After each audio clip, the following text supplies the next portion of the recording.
Si Sisa ay nakatira sa isang maliit na dampa na nasa labas ng bayan. May isang oras din bago marating ang kanyang tirahan mula sa kabayanan. Kapuspalad si Sisa sapagkat nakapag-asawa siya ng lalaking iresponsable, walang pakialam sa buhay at hindi niya asikaso ang mga anak. Ano ka na mahal? Mahal! Mahal ka!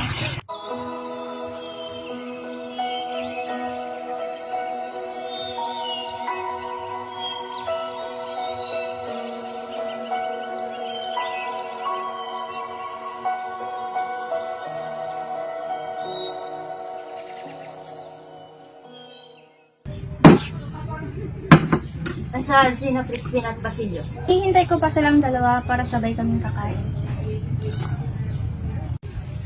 Sorry si Ilse.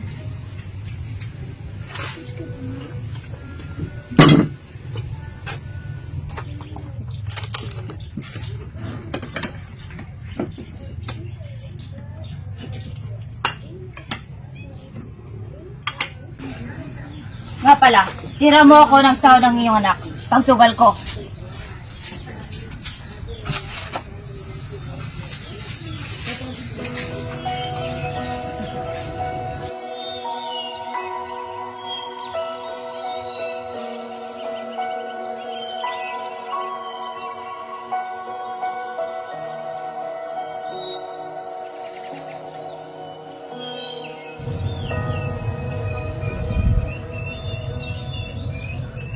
Inay!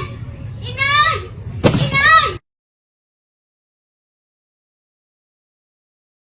Silyo, anak ko! Anong nangyari sa'yo, anak ko? Inay, sa aking paglalakad, ako'y pinahinanod. Ako'y kumaripas ng takbo at nangamba na paparusahan at paglilinisin nila ako sa kwartel.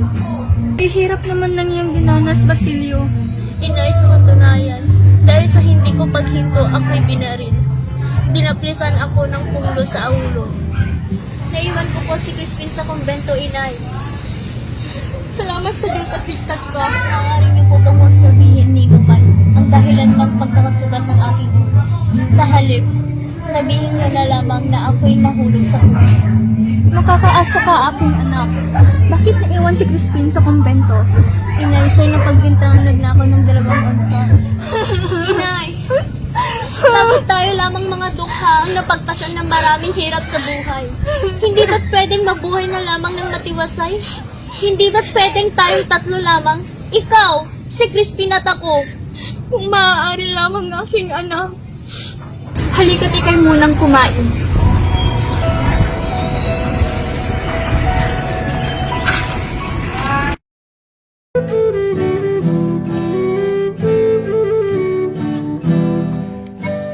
Ginoong Ibarra, dito sa lawang ito, itinapon ang iyong ama.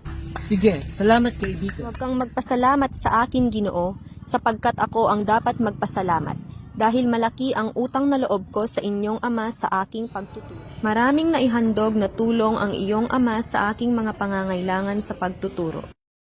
Noong ako'y baguhan pa lamang, dahil sa kakulangan ng paaralan, ang mga klase ay ginaganap lamang sa silong ng kumbento sa tabi ng kurwahe ng kura. Nasanay ang mga bata na magbasa ng malakas, kaya naglilikha ito ng matinding ingay mula sa kura.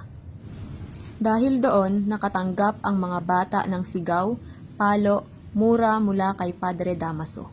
Nakakalungkot mang sabihin, ngunit ang mga magulang ay sumang-ayon kay Padre Damaso tungkol sa pagpalo bilang isang epektibong paraan para magtino ang mga bata.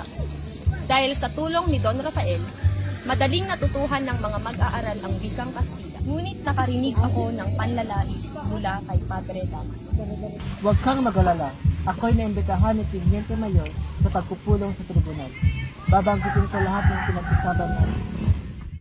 Sige, mauna na ako. Salamat kaibigan.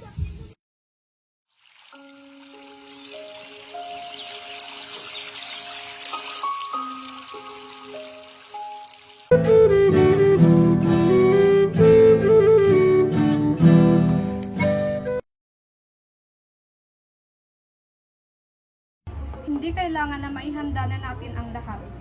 Huwag lamang magkaroon ng maraming boto ang balak ng mga matatanda. Ako ang maghaharap ng balak ng mga matatanda. At paano naman ang balak natin?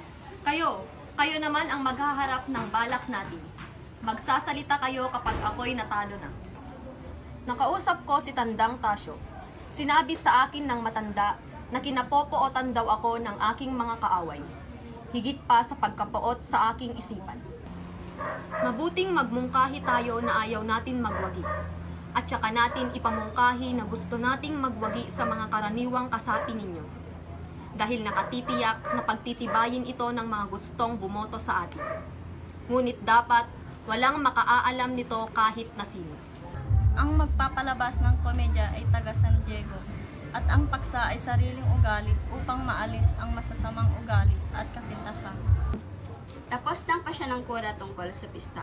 Tayo'y magsasagawa ng 6 na prosesyon, 3 sermon, 3 misay mayor at komedya sa Tondo.